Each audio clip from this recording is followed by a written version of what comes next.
Ralph Waldo Emerson once said, "Cultivate the habit of being grateful for every good thing that comes to you and to give thanks continuously."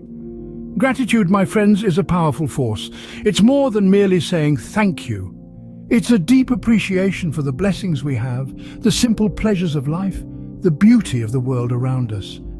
Gratitude has the power to shift our focus from what's wrong in our lives to what's right.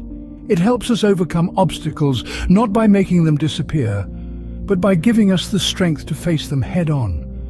It motivates us to strive for more, not out of a sense of lack, but from a place of abundance. When we appreciate the good in our lives, we create a positive ripple effect, touching others with our joy and optimism. Gratitude isn't just a personal practice, it's a gift we share with the world. With gratitude, we can transform any situation into a lesson, a stepping stone, or even an opportunity. In the Bible, Psalm 104:5 says, "Enter his gates with thanksgiving and his courts with praise. Give thanks to him and praise his name. For the Lord is good and his love endures forever. His faithfulness continues through all generations." This powerful verse carries a message that resonates through time and space, a message of gratitude. It encourages us to approach every situation with a heart brimming with thanksgiving, to walk through life's gates with praise on our lips. But why, you may ask? Because gratitude is not just a fleeting emotion, it's a perspective. It's a lens through which we can choose to view our lives, transforming our outlook and our experiences. When we enter his gates with thanksgiving, we acknowledge the good in our lives. We recognize the blessings we've been given, the opportunities we've seized, the love we've received. We acknowledge the beauty of life, even amidst its challenges, its trials and its tribulations. And this acknowledgement, this gratitude, can be a powerful motivator. It can inspire us to strive for more, to reach for the stars, to become the best versions of ourselves. And as we step into his courts with praise, we affirm the goodness of the Lord. We attest to his enduring love, a love that remains steadfast and unchanging, a love that endures forever. It's a love that is not contingent on our perfection, but rather it's a love that is freely given, a love that is unwavering, a love that is compassionate and kind. His faithfulness, as the psalmist writes, continues through all generations.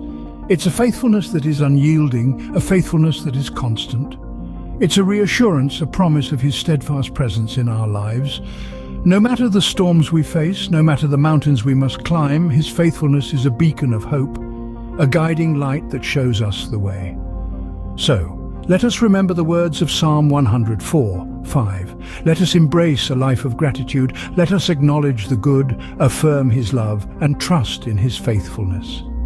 Because, my dear friends, gratitude is not just an attitude, it's a lifestyle, a conscious choice that we make to focus on the positive and to appreciate what we have.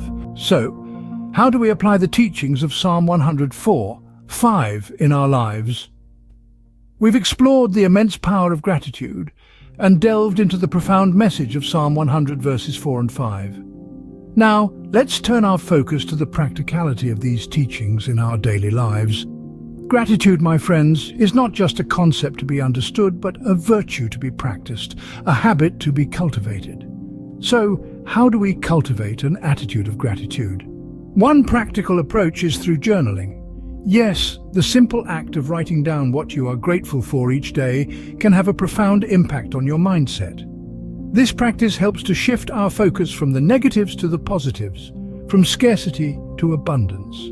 It makes us more aware of the blessings that we often overlook in our busy lives. Another practical method to foster gratitude is by expressing our thanks to those around us.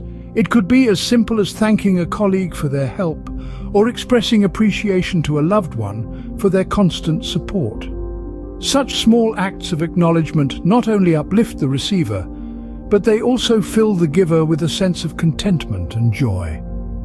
And let's not forget the power of reflection. Taking time out of our day to reflect on the positive experiences we've had, the good people we've met, the beauty that surrounds us can go a long way in fostering an attitude of gratitude. But remember, it's not just about reading or hearing about gratitude or Psalm 104, 5. It's about living it out daily, moment by moment. It's about making gratitude a way of life, not just a momentary feeling. So let's strive to cultivate this attitude of gratitude. Let's strive to live out the teachings of Psalm 104:5 in our lives. Because as we've learned, gratitude isn't just beneficial, it's transformational. Remember, gratitude is a journey, not a destination. It's about making the most of each moment and recognizing the blessings in our lives.